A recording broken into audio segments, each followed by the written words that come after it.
கடந்த கொஞ்ச நாளாவே அடிக்கடி நாம கேட்டுட்டு இருக்கிற ஒரு வார்த்தை, அதாவது டிவி, நியூஸ் பேப்பர், இப்படி எதை எடுத்தாலும் அதிகமா நம்ம கேட்ட ஒரு வார்த்தை தான் இந்த திராவிட மாடல். இது பாலிடிக்ஸ்ல பேசல மக்களே. திராவிடம் அப்படின்னு சொல்றாங்க இல்லையா? ஆக்சுவலி அப்படின்னா என்ன?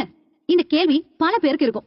திராவிடம், திராவிடர்கள் இப்படின்னு பல சர்ச்சைகள் போயிட்டு இருக்கிறப்ப அத பத்தின தேவையான நாலேஜ் கொஞ்சம் அவசியம் தானே. இந்தியாவோட பழங்கால நாகரிகம் எப்படி இருந்தது? இந்த திராவிடம் அப்படின்னா என்ன? திராவிடர்கள் யாரு? திராவிடம்ங்கிற ஒரு வார்த்தை எப்படி உருவாகுச்சு? அதுக்கு பின்னாடி என்னென்ன விஷயங்கள் நடந்தது? கேட்கவே ரொம்ப இன்ட்ரெஸ்டிங்கா இருக்குல்ல? அதுவும் இப்ப சுட சுட போற டாபிக்கும் இதுக்கும் ரொம்பவே தொடர்பு இருக்கு. அப்போ அத பத்தின விஷயம் நமக்கு தெரிஞ்சா இன்னும் சுவாரஸ்யமா இருக்கும் தானே. அத பத்தின ஆடியோ தான் இது.